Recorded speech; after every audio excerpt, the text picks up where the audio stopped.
Ganz selbstbewusst hat sich die Katalin Barsóny aus Budapest von der Romedia Foundation ganz einfach schon neben mich gesetzt. Schade, denn ich hätte sie gerne groß angekündigt. Ja, sie sagt, entschuldige, sie kann mich nicht verstehen. It's no problem, I just tell positive things about you at the moment. Die Katalin ist sozusagen nicht nur Roma-Aktivistin aus Ungarn, sie hat bereits eine Familiengeschichte. Ihre Mutter Agnes Daróczi gehört zu den bekanntesten Roma-Aktivistinnen.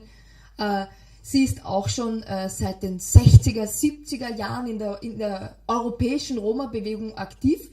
Katalin steht dem um nichts nach, hat beim Civis Medienpreis richtig abgeräumt mit ihrer Filmreihe über Roma in verschiedenen Ländern, wo sie sehr kritisch die Situation beleuchtet der Roma in den verschiedenen Ländern. Sie hat auch einen Film in Österreich gedreht und war eine der wenigen, die damals nicht zu mir gesagt hat, die Situation in Österreich wäre so gut, dass man keinen Film darüber drehen müsste. Kritisch bis ins Letzte. Katalin, ich freue mich, dass du heute da bist. Hello, Katalin. It's a big pleasure to have you here in Austria again. Okay. Thank you very much for the invitation. And thank you for the organizers for putting together this forum that we have a chance to talk among each other, Romani activists and those who are interested in our issues. Let me first speak maybe a few words about our foundation and our work. So, Romedia Foundation has been founded 19 years ago. So we will be 20 years old next year. And I'm especially proud that I was able to take this foundation from my mother. Agnes Daróczi has been a founder of this foundation. I'm leading the foundation from 2007, and from that time we were able to bring the foundation out to the international scene. And I hope very much that it is a sustainable, and it will be a sustainable foundation that is working on the development of a positive portrayal on Roma and trying to act against recent anti-Romani statements and act against the tabloid picture of Roma in mainstream media. So what we were doing, we developed a documentary series in cooperation with the public television called Duna Television in the past 4 years. And we did 42 films on a regular basis monthly that was 3 times repeated. With one film, on an average, we reached 1.2 million viewers around the region and on satellite. After 4 years of cooperation and the UNESCO award, just as an effect of the political changes that you may know that happened in my country, our series were stopped, and we are on a way to re-establish those ways of cooperation with the Hungarian public channels. But meanwhile, we were able to put our voice into big international TV channels like Link TV in the US and other digital channels that are allowing us to spread our voice in an effective way through social media and digital TV channels and satellite channels in the world. These kind of releases are allowing us to reach 5 to 10 million people with our new message. That's a great development. If I compare to the situation what we had 5, 10 or 15 years before, when Orhan showed that old photo, when you were sitting and planning about the future of Romani media and Romani radio, my mother, the founder of our foundation, she's been sitting with you and we're planning that. And what I can actually say proudly that we do believe in a sustainable future of our work, and we think that we can afford this on 2 ways. The first way is that we try to produce quality material. It's essential that the foundation remains independent and objective. Objectivity in our work is the key. Because no matter what kind of political influence or institutional influence our foundation has, we need to be ready to convey a narrative that is ours. And we believe it's an objective one. So it's hard, essentially. It's hard when you get into a conversation with a right-wing politician and you need to act against and stand frankly and proudly for your roots and for your values. It's a hard situation. to prove that your message is objective. But there is a chance to do that. If we are able to build up a full spectrum of the issues, then this is possible. And I'm also highlighting for you here that the way how we were able to reach to the international scene was that we were prior covering issues from other countries, not from Hungary, from our country where we reside. And the problems in our countries recently drew us to a new standpoint. And for this reason, we started to analyze extreme right-wing political and social movements. And we just recently built a 5-minute short film on extremism around Europe, where we try to showcase what kind of movement is resulting in mainstream marches in Romani neighborhoods in Bulgaria, in Czech Republic, and in Hungary. We've been able to build up a quite fair picture of the situation of Roma in more than 26 countries in Europe, with documentaries that are actually accessible to everyone. On our webpage, which is, you may know, mundiromani.com, let me type here also that one. There you can see uploaded more than 20 films with English subtitles that are allowing us, young Roma and non-Roma, who are interested in Romani issues, to take a closer look to our daily human rights reality in those countries and create a sense of togetherness. Why it's important for us to know what happens in other countries. Actually, if I would not know Kenan, for example, personally, I would still know about the campaigns. And I would still know about their activities, what they're doing in Germany. Why? Because, for example, refugee issues and repatriation issues nowadays in Europe are affecting us, no matter where we live in Europe. And we do believe that the concerns that our people are, going through and the problems they're going through for 10, 15 years in Western European countries, like Orhan did, without finding a passport, without being able to show his background and having a legal residence and permission to stay. So these are the issues that we need to definitely talk about and question the principles of the European Union and the democracies that we are living in. So here in Mundi Romani website, you can actually browse among the films and decide to watch Monte Carlo Award-nominated films like Trap, The Forgotten Story of the Mitrovica Roma, or Lasci Vita from Italy, analyzing the 2008-2009 pogroms, or Granada, the Maya family, where you can also meet one of the most famous role model, Mario Maya, that has been the creator of flamenco as a theatric genre.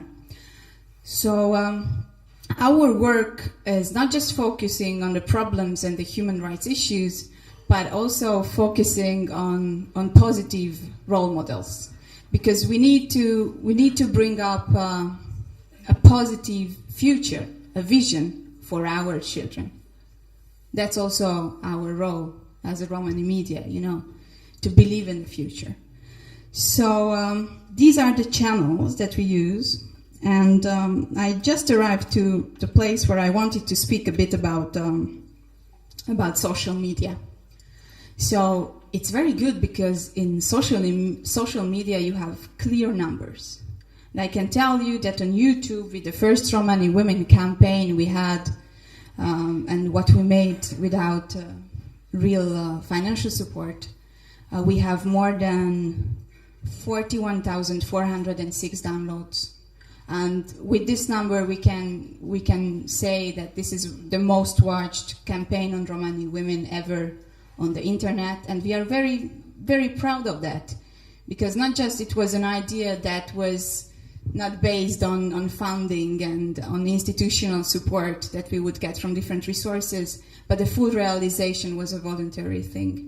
And it also created a greater movement afterwards. So in 2010, we went together and started to build up a campaign on Romani women for the Western Balkans. And this year, for the 8th of April, International Women Day, we launched I'm a European Roma Women Internet Network.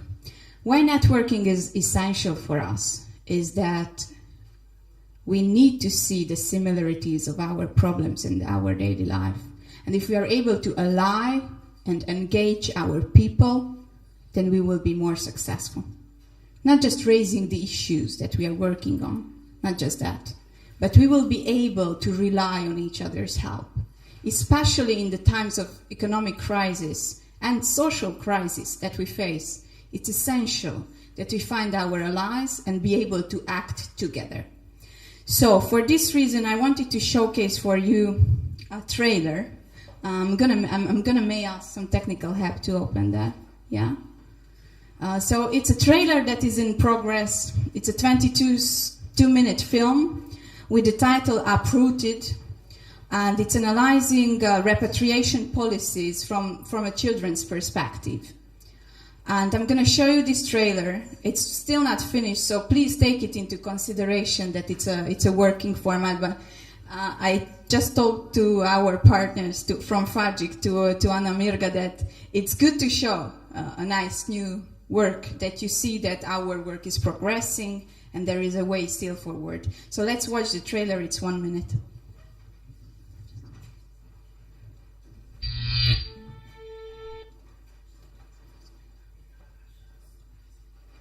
Just a second, let us put on full screen. Ich heiße Katalin Barsóny, bin 14 Jahre alt.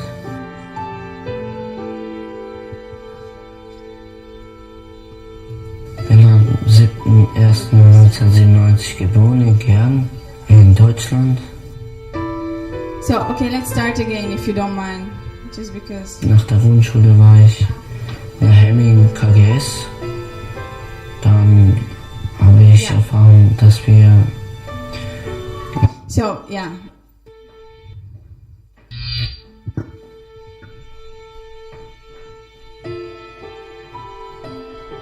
Ich heiße Katalin Barsóny, bin 14 Jahre alt.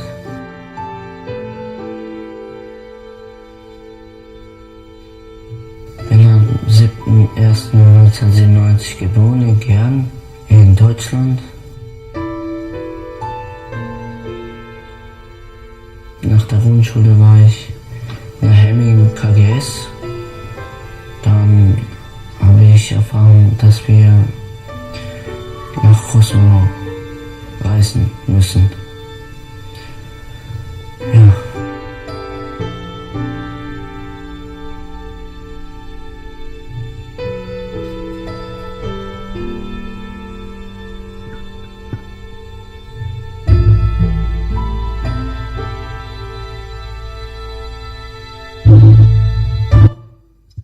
So, why it's essentially important for us to develop films like this?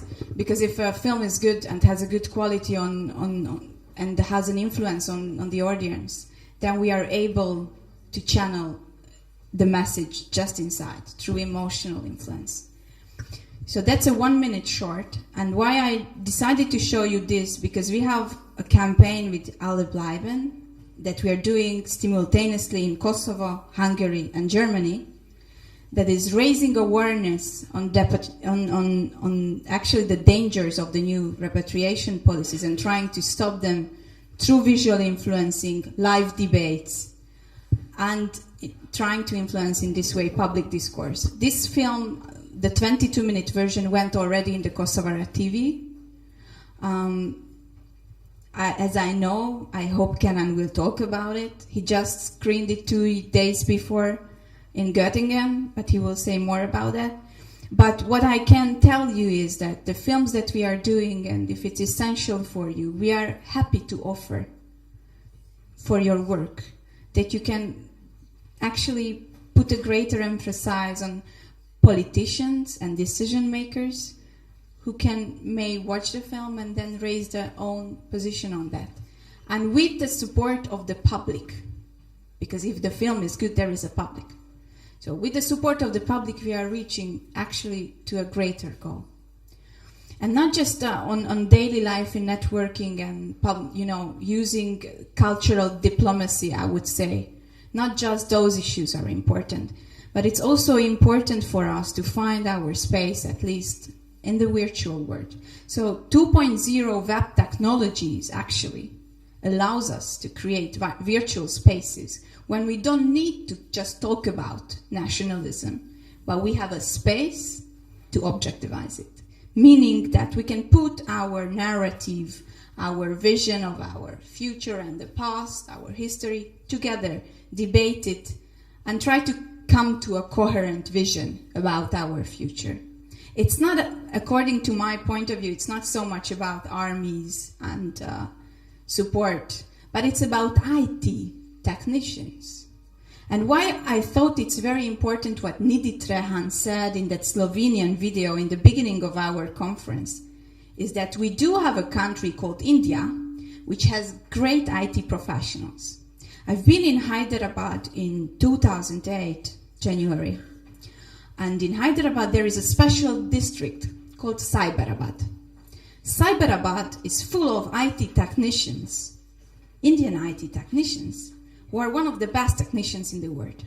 So what we need to do is actually that we get that professional work to the communities where we live in and try to use a different way of mediatization in the future. And also about our allies and our diplomatic work. I think it's time to realize that we're going to face hard days in Europe. It's no more time for us, I think, to play for politicians. We do need to see in what ways our activity can contribute to a higher goal of us and stop fighting. I'm myself, a young woman.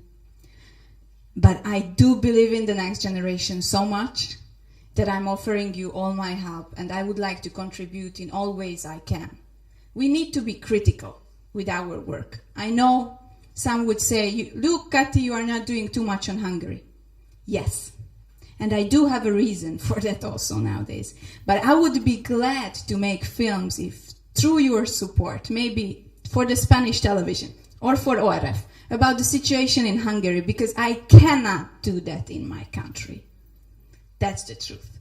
And in the end, let me tell you that my most watched video on YouTube, with 114,570 downloads, it's a music song from Ferenc Schneidberger called Kiske Celanyo, where a black man called Richard Bona singing together with Ferenc Schneidberger. It's a thing that I recorded in the Hungarian Palace of Arts, and it's loved by the world, basically. Not just the jazz world. It's loved by the people who get to watch it. And I think we need to build upon those also. Let's say it's not advisable to confront openly with governing political bodies nowadays in Hungary. I also need to tell you that I'm in a privileged situation because just 8 months before the system would change, the political power would change and would go to a different player, I received the UNESCO award, which granted me a kind of sustainability and also for the project. But this still couldn't, go against the will to re-centralize and reframe the Hungarian media landscape. We do have a media authority now, which is a centralized body that directs basically all public media. I had an independent channel, Duna Television, with 2 channels that was absolutely independent. And now it's centralized to the main media authorities regime. And everything that is produced in Hungary in public television nowadays are approved by a single person. And that says everything, I think, if you need to ask. And I need to mention that other Roma media outlets has been cleaned off from public media scene. Most of the Roma who have been working in public institutions, journalists, very good journalists, some of them nominated also for the Civis Prize, some of them are very recognized journalists in Europe, has been dismissed in the past month. So most of the quality and the power that remain unused is allying together and forming a kind of alternate Romani media. Alternate Romani media on the internet. So there are, as per se in other countries, serious developments on the NGO and activist side, because we are, in Hungary overall, Romani activists are good in media. We do have our, potentials in this, and we do have also our problems in this. If I may say, there are good filmmakers, there are good minority magazine makers, or Radio C, the Romani radio. But the problem is sustainability. So how you are able to sustain a minority program. And that's the main question. And the core question goes back. Who is your audience? Whom you target with your message? Who is ready to pay even €1 for your film? Who is ready to take your piece of news? Who wants to put in that channel? Is, for example, BBC or CNN is ready to take 2 minutes from me, from Gyöngyöspata, because I have it ready? Not. So the idea is that we need to ally and form alliances with others that we are able to channel our voice in.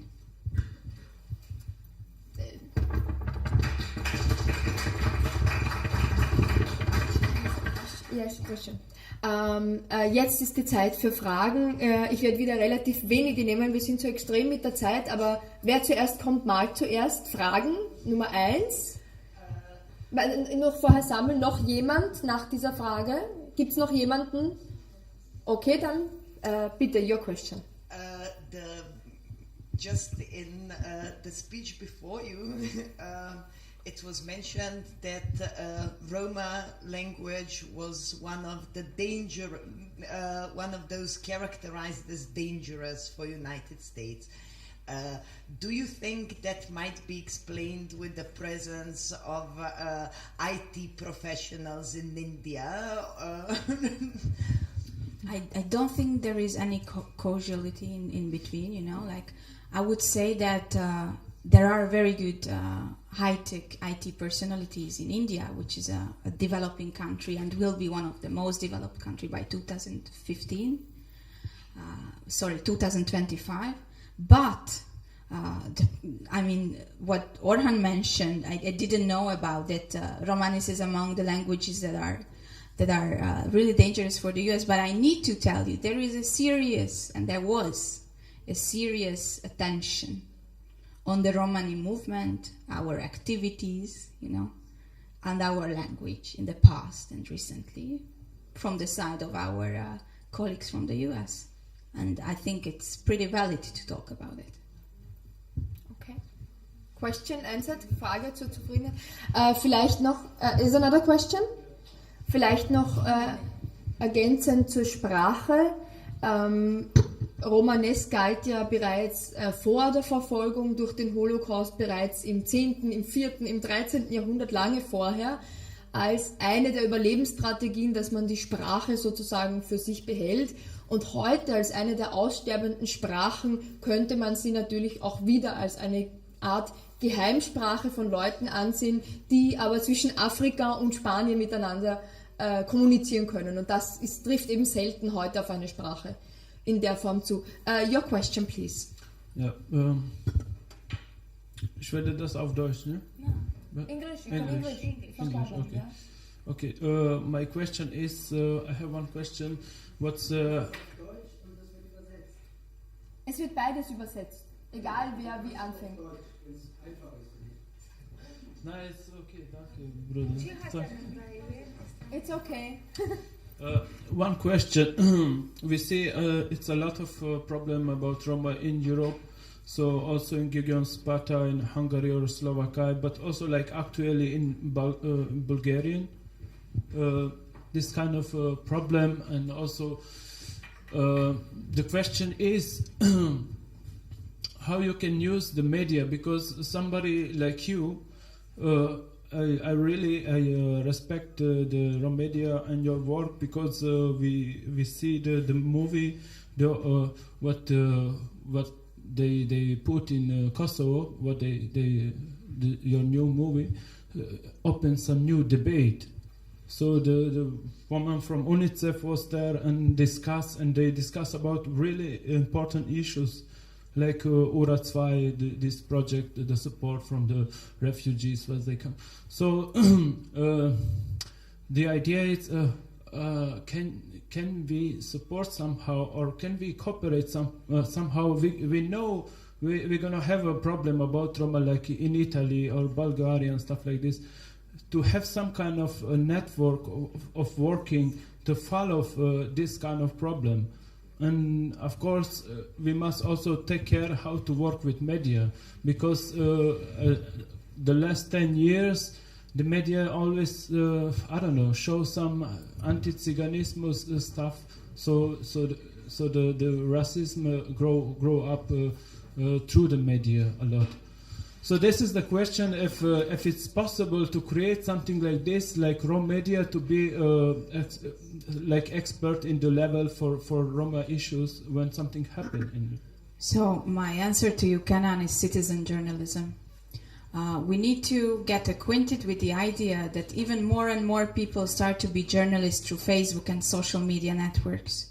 And actually we need to train Roma to be journalists. And we need to train our people, activists at the NGOs, to have a clear affiliation with the modern techniques. And when we are ready with that, we may be able to send people on the ground to cover issues. It's not a hard thing. It's $80 to buy a Flip Nano in the US nowadays. I think all NGO needs to have a Flip Nano. With the Flip Nano, you are able to record HD quality visual material and then upload. Comment. Okay. Wir haben extrem wenig Zeit. Noch einen Gast. Die Frage brennt. Dann diese Frage noch und dann muss ich mit Katalin leider abschließen, denn wir haben noch jemanden, der vor der Mittagspause aufs Podium kommt.